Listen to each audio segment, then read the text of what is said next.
let's have a look at the second question. The second question being probably my favourite that I've done so far. Is the current Labour Party influenced more by old Labour than by new Labour? So judges only have the power to deem if legislation passed in Parliament is compatible and incompatible with regards to Human Rights Act. Yeah, effectively, when you have a piece of legislation, when you have a piece of legislation that is incompatible with the Human Rights Act, judges can have the power to issue a declaration of incompatibility. Now, the government has always followed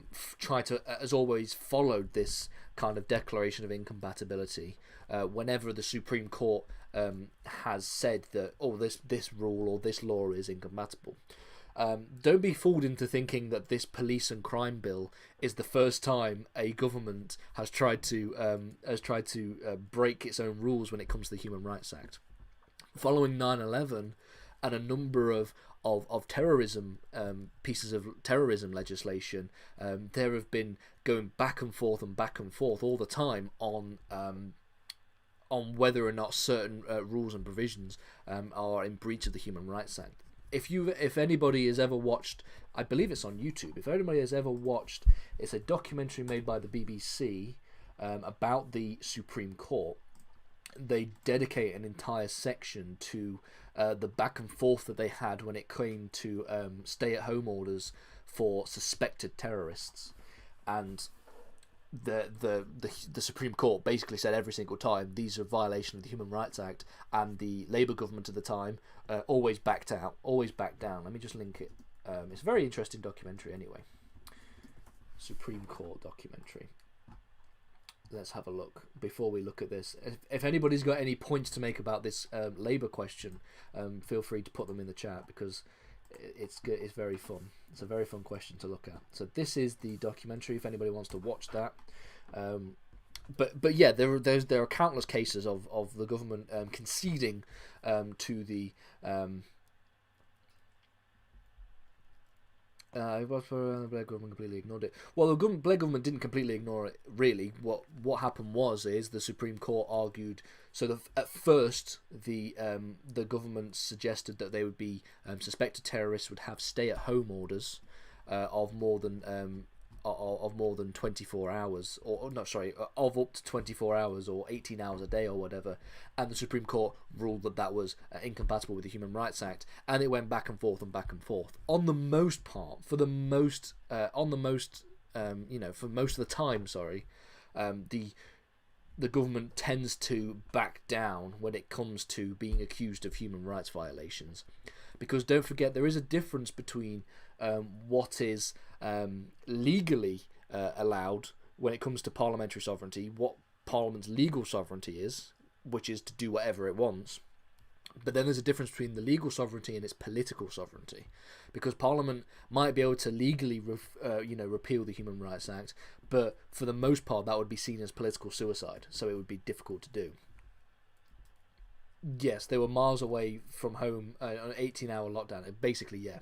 Okay. Let's move on to the second question. So, is the current Labour Party influenced more by old Labour than by new Labour? I've said that this is quite a difficult question, but it's only difficult if you haven't studied or if you haven't, you don't know enough about the Labour Party in the first place.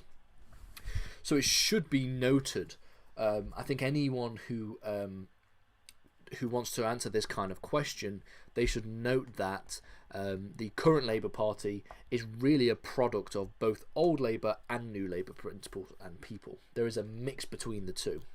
Okay, there is a mix between the two.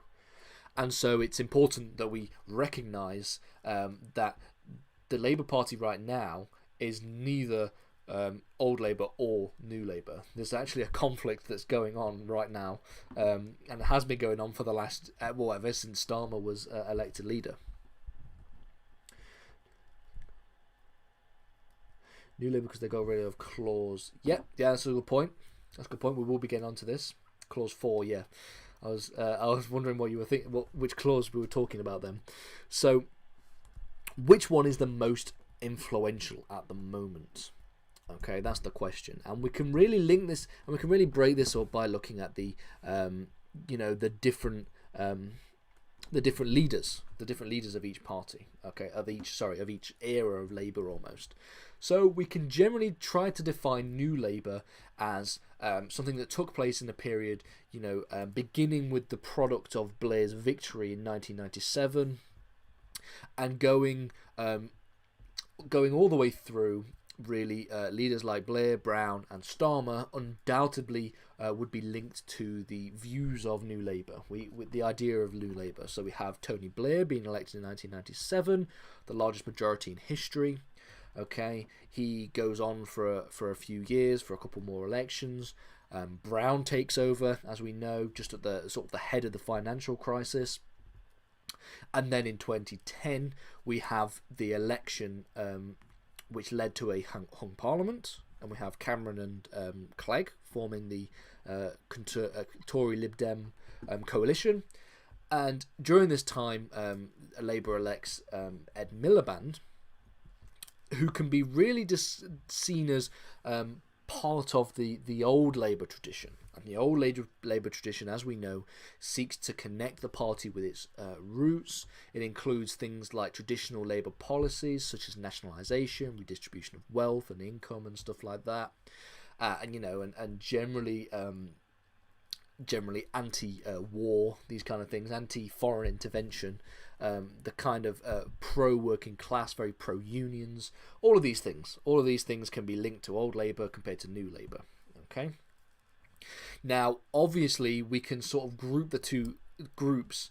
We can group the leaders of each group into the two camps. So you got Blair, Brown, and Starmer, who are undoubtedly New Labour, or undoubtedly influenced more by New Labour. And then you've got leaders like Corbyn and to an extent Miliband. Okay, mainly Corbyn, but to an extent Miliband, that are linked with the old Labour traditions. Now, if anybody remembers, I don't know if anybody remembers back when Ed Miliband was Labour leader before 2015, people used to call him Red Ed, and he had I believe his dad was a sociologist professor at a university. So that's why we've got to link these together. But definitely, when we're talking about old Labour, definitely Corbyn. So speaking of Corbyn, is the current Labour Party more new or more old? What kind of evidence can we think about for that? What kind of evidence have we got?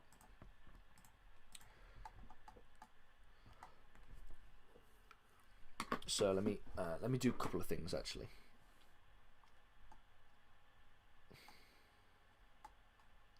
Is the current Labour Party influenced? So hang on, let me just do a couple of things. Is the current Labour Party influenced more by old Labour than by new Labour? Okay, I'm just putting the link in the I'm putting the question in chat and then pinning it so that people can see what the question is. Okay, New Labour as Starmer is a moderate. Well, yeah, that's the first point. New broadband policies. You could argue that the broadband policies were a tradition of old Labour. They're new in terms of being technologically new, but what Corbyn was trying to do in the 2019 manifesto was effectively nationalise broadband, and that is something that goes back to an old Labour tradition. So there's obviously an undoubted desire for old Labour policies. We can see this old Labour policies when we look at the fact that Jeremy Corbyn won election in 2015, won an election for the Labour leadership in 2015, but then also won re-election when people tried to oust him again. So we can see that within the Labour Party there is definitely a desire for old Labour, and Corbyn's influence on the Labour Party isn't something that's going to go away for a very long time.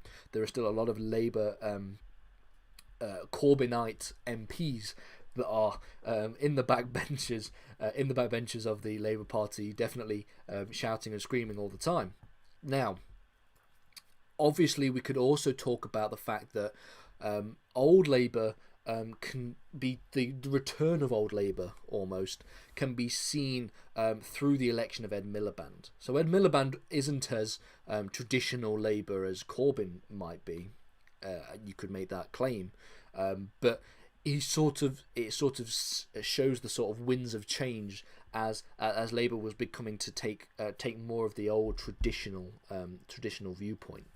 Okay, so therefore, a Miliband being more old Labour than new Labour shows signs that the Labour Party was beginning to shift. Okay, from 2010 all the way up to 2015.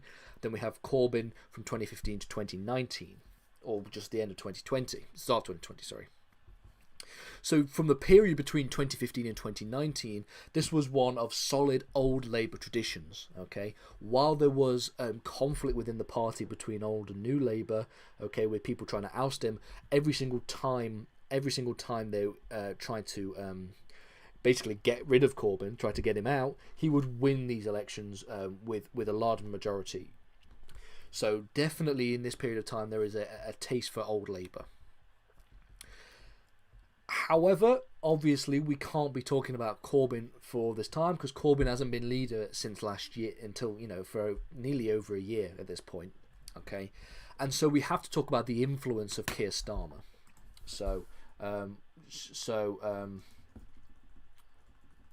Let's just make a little question here. So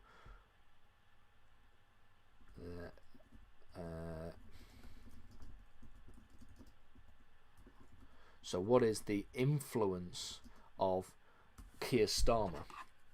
Now, of course, Keir Starmer, for a start, was somebody who was in the shadow cabinet of Jeremy Corbyn's. So he was definitely, willing to participate and engage with old Labour. That's something that is, quite clearly the case.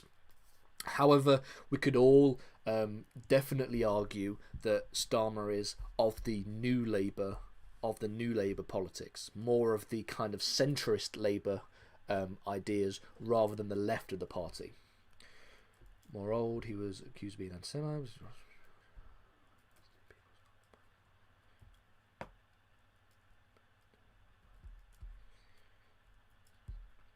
So Corbyn was more old. Undoubtedly, Corbyn represented the older generation of the Labour Party, the traditional workers' rights, nationalisation, okay, union building, all of these different things. These are things that are obviously, to some extent, are still present within New Labour, but nowhere near to the kind of extent that we would see with Corbyn.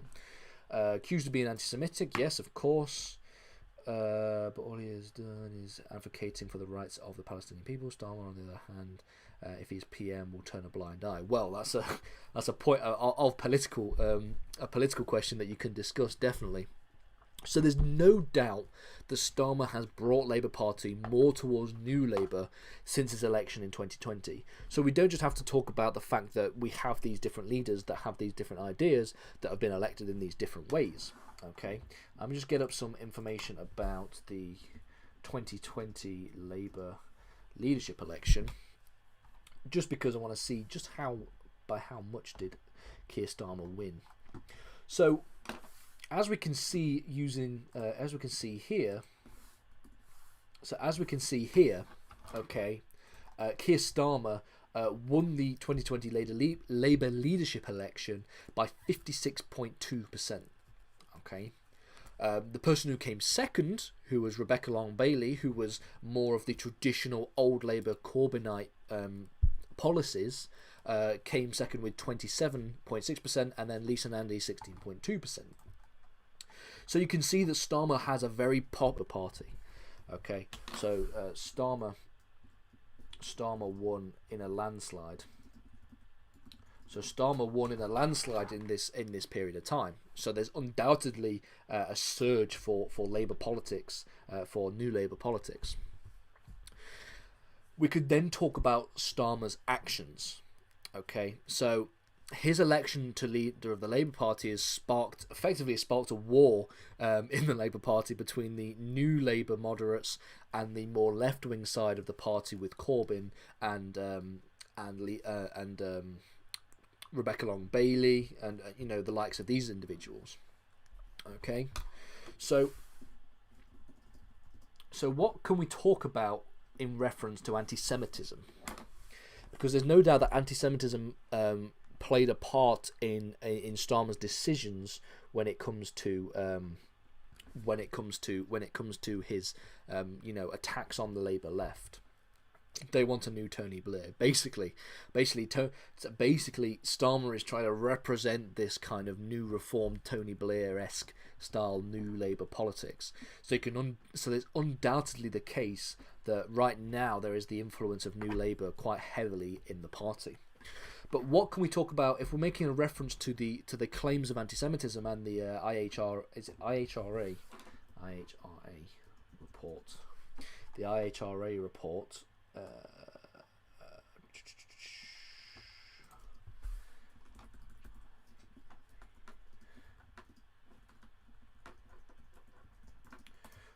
Let me find it. So we've got the politics. Sorry, the politics. So of course, the politics of Keir Starmer is very much New Labour, and we can see that Starmer, whilst he initially said that he wanted to try and unite the party together and sort of bring the Corbynite MPs into the tent, when he appointed people like Rebecca Long Bailey to the cabinet, he very, very quickly effectively used any kind of excuse to try and get rid of them. So a very good example is Rebecca Long Bailey being suspended and kicked out of the cabinet for her relationship with somebody who, I believe it was a tweet. Hang on. Rebecca Long, if I can spell. Effectively, she shared an article, an interview by an actor, and this actor made a number of accusations against Israel, and some of them being false when it comes to the training of police in the United States, and so Keir Starmer kicked her out. That's what we got when we got rid of Rebecca Long Bailey, who's clearly an old Labour Corbynite member of the party, and then we also obviously have the suspension of Jeremy Corbyn himself. Okay, so the report from the IHRA when it comes to anti-Semitism within the party was released. At the same time, Jeremy Corbyn did an interview where he said that he disagrees with some aspects of the report, and Keir Starmer immediately suspended Jeremy Corbyn from the party. So obviously we can see that Keir Starmer's hostilities towards the old Labour politics is clear. We can see that it's clear. So I'm just linking a number of different points here because there was so much drama going on between the two, between old and new Labour, that it's sometimes difficult to catch up. So, is there any other points anybody would like to make reference to? Is there any other points people would like to talk about?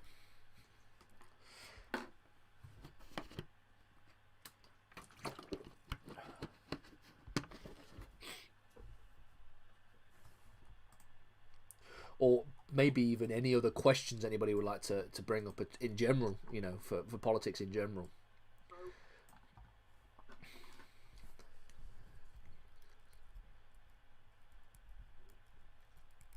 That isn't fair. You can dislike the state of Israel and not be anti-Semitic. Yeah, of course. You can, of course, do that. Now, the kind of nuance behind this kind of anti-Semitism fiasco within the Labour Party is very difficult. You have to remember that what Starmer wants to do is, because anti-Semitism was a very big issue when it came to the 2019 general election, Starmer wants to stamp out any examples or any kind of anti-Semitism wherever he may find it. And so therefore, if you've got a former leader of the party saying, disagreeing with an IHRA report talking about anti-Semitism, then regardless of whether or not it's fair, Starmer was always going to suspend him and sort of crack the whip very hard against Corbyn for that. What would you recommend as best sites, etc., as sources for politics news? Well, there are plenty of sources for politics news that we can look at. The first place you can look when it comes to sources for political news is obviously the BBC. Now, regardless of what people on the left and people on the right say, the BBC is really not as biased as people like to make out. It's really silly. Also, I'd always recommend this YouTube channel that has grown significantly since I last checked on it, which is TLDR News. I hope I get a plug for that. So we've got TLDR News. TLDR News goes over a number of different interesting things in quite nice animated videos. There's a huge amount of channels they've got. They've got TLDR News US, TLDR News EU. They've got their own podcast, TLDR Daily, and they've got TLDR Global News. So you can really get a full grasp of politics just from that as well. TLDR News is great. Yeah, exactly. TLDR News is brilliant for political news. Are there any other questions relating to this particular exam question, or just politics in general? Any other questions related to this exam question or politics in general? I'm happy to stay for a good 10-15 minutes and just go through and answer whatever questions anybody has.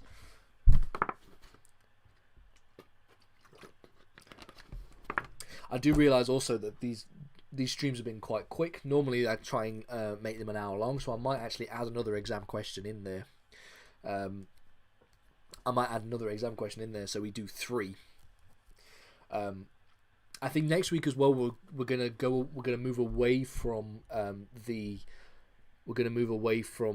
UK politics and maybe start looking at some comparative politics or also political ideas. I'm consciously aware that I haven't covered enough political ideas yet, so I think some political ideas questions would also be very useful.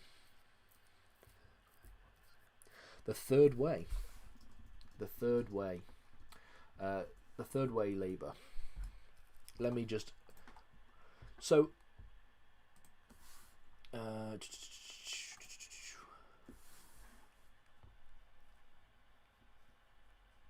generally speaking, when we talk about the third way in terms of politics, in terms of liberalism, the third way is a political position that seeks to try and bring everybody together. It seems to try and bring the left and the right together and advocates for a kind of centre-right economic platforms, by the looks of it, what I'm reading, with some centre-left social policies. So what we would talk about when we talk about the third way is whenever we're doing political ideas and political philosophy, you have to kind of separate economic politics, your economic views, from your social views. Now, somebody can be economically right-wing and socially left-wing. We can see that kind of thing can happen. Now, if you're economically right-wing, you would talk about things like free markets, the removal of regulations on the market and all this kind of thing, like the free market, libertarianism. And then obviously, as you go further left, the more you can talk about the kind of political things like nationalisation and more regulation on economic markets and stuff like that. And if you go further and further left, you start to begin to critique capitalism as a whole, and then start to advocate for more socialist ideas, whether that be things like social democracy, which is a kind of capitalism but with some with regulations, etc., or just go full on socialism, communism, anarcho-communism, anarcho-syndicalism, all these different things. Okay, third way is neoliberalism, which is basically just conservatism going back to classical liberal ideas. Yeah, effectively, neoliberalism, the concept of neoliberalism. Let me link a thing for neoliberalism.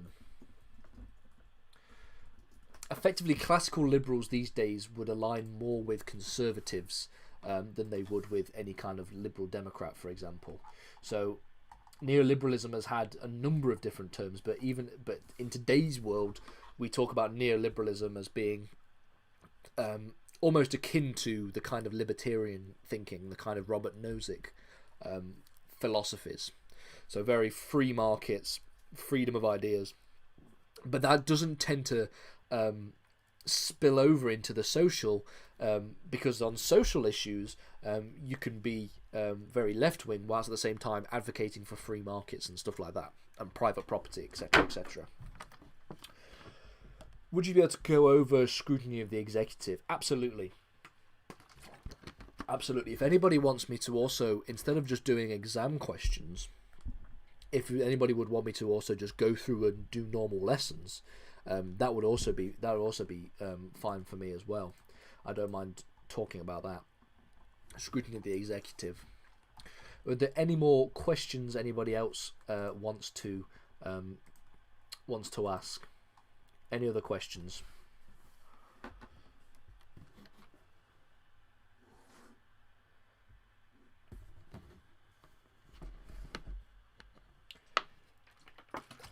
I've just in reading politics, we've just had a breaking news.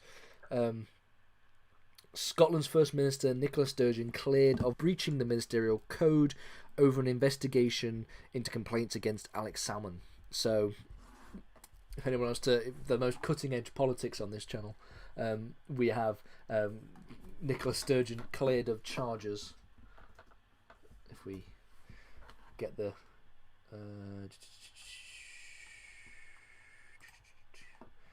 where is it?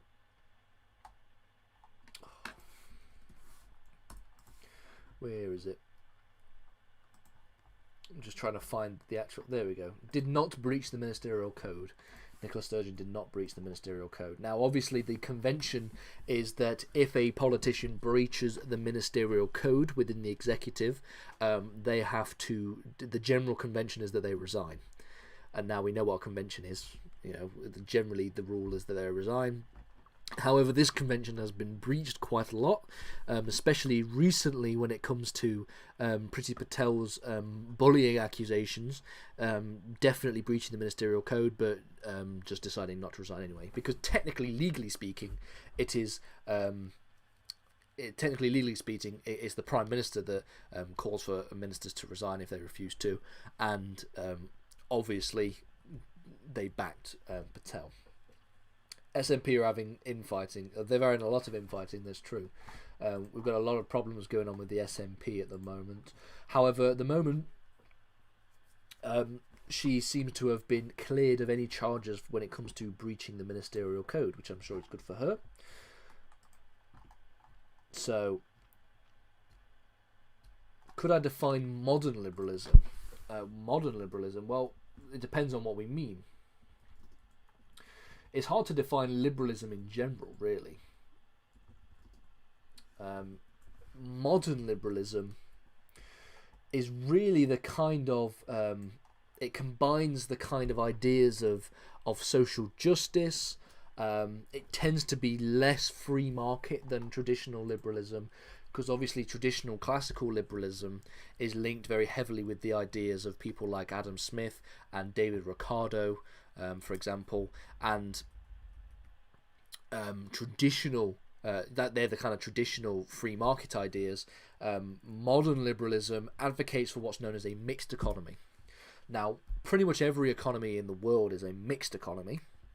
This is where you have a mixture between privatization, private industry, and private ownership of the means of production, as well as nationalization, which is the kind of public ownership of the kind of means of production and exchange.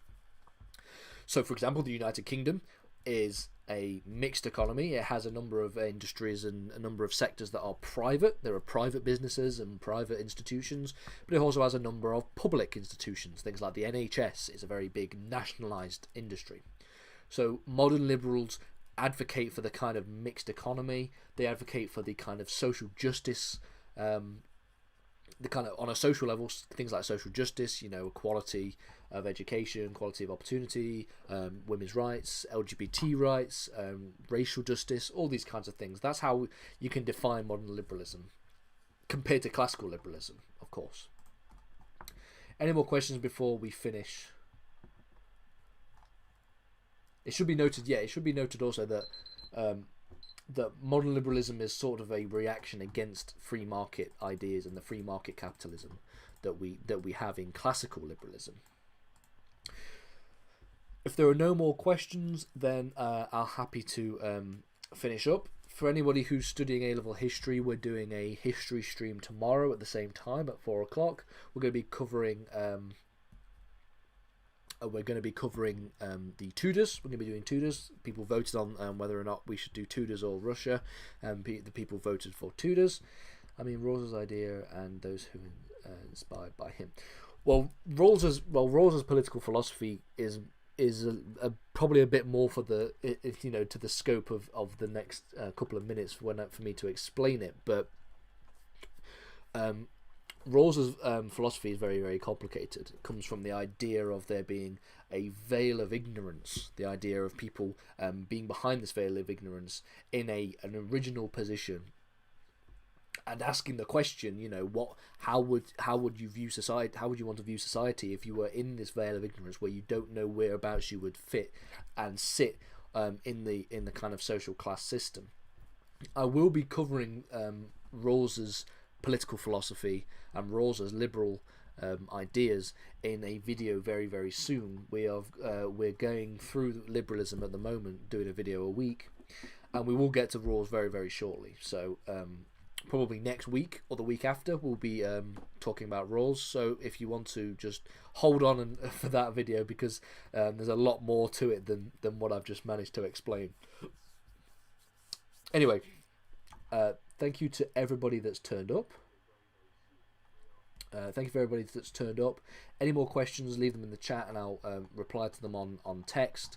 And I'll see everybody who's doing history tomorrow for the stream for the Tudors A-level history. So thank you very much, and I will see you all next week.